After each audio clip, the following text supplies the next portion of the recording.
আমি ম্যাথমেটিক্সের কিছু MCQ problem আলোচনা করছিলাম, তো আজকে একটা প্রবলেম নিয়েছি ডায়নামিক্সের ওপরে রয়েছে। এখানে বলা হয়েছে if the relation between displacement, velocity and time at any instant of a particle moving in a straight line be, রিলেশনশিপটা দেওয়া আছে s equal to half v t, where the symbols have their usual meaning, অর্থাৎ এখানে s হচ্ছে displacement, v হচ্ছে velocity, t হচ্ছে time. Then the acceleration of the particle will be, বলে আমার চারখানা অপশান রয়েছে।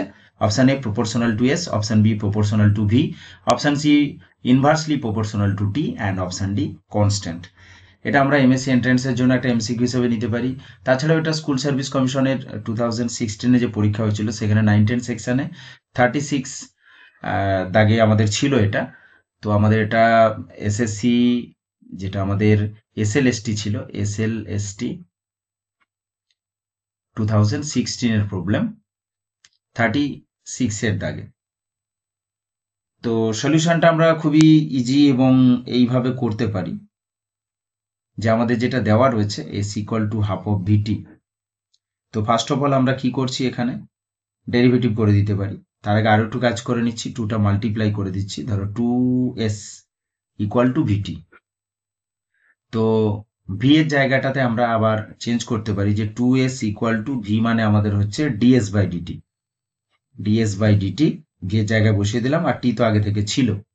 তাহলে একটু যদি আমরা সাজিয়ে নিই তাহলে কি পাবো, ds এর নিচে s এর অংশটা নিয়ে যাচ্ছি, তাহলে ds by s equal to 2 dt by টি।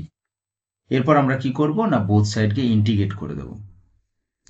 তো ইন্টিগ্রেট করলে এখানে আমরা কি পাবো, log s, তাহলে log s ইকুয়াল টু এখানে 2 ইন্টু log t প্লাস আমাদের কনস্ট্যান্ট আসবে, সেই কনস্ট্যান্টটাকে আমরা সুবিধার জন্য log অফ c নিয়ে নিলাম।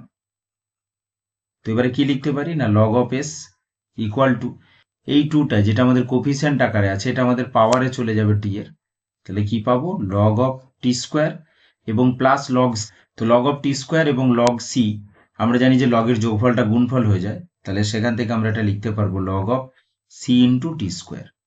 এবারে বোথ সাইড থেকে আমরা যদি লগটা ক্যান্সেল করে দিই তাহলে কি পাবো, s equal to C T square.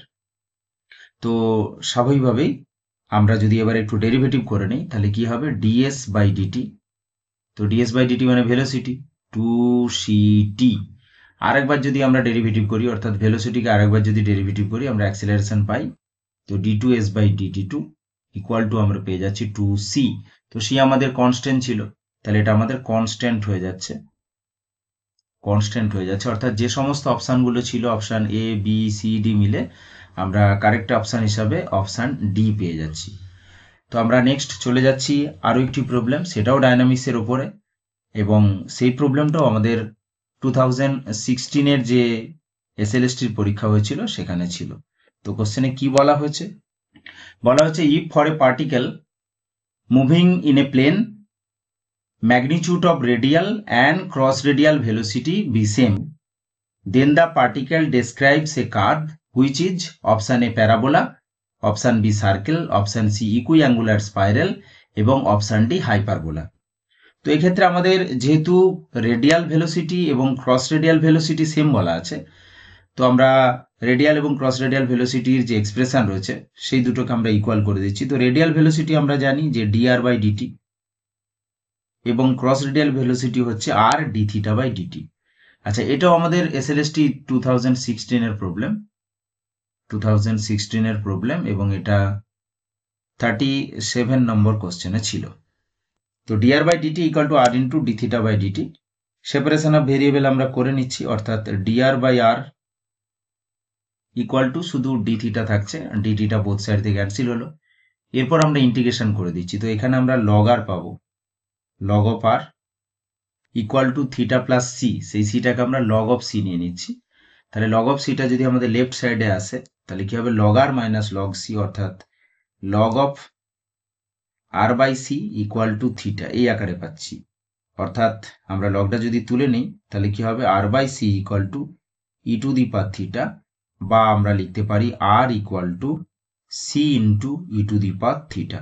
তো তোমরা জানো যে এই যে ফর্মটা r equal to e to the power theta cot alpha টাইপের যে রেজাল্টটা, এখানে আমরা যেটা পেয়েছি r equal to c into u to the power theta, এটা হচ্ছে স্পাইরালের ইকুয়েশন। তো আমাদের যে অপশান রয়েছে অপশান সি, ইকুইঅ্যাঙ্গুলার স্পাইরাল। তো এই ক্ষেত্রে আমাদের কারেক্ট অপশান হয়ে যাচ্ছে অপশান সি। তো এখন আমরা দুটো প্রবলেম আলোচনা করলাম, নেক্সট পার্টে আবারও কিছু এই ধরনের প্রবলেম আলোচনা করব। ওকে, থ্যাঙ্কস ফর ওয়াচিং।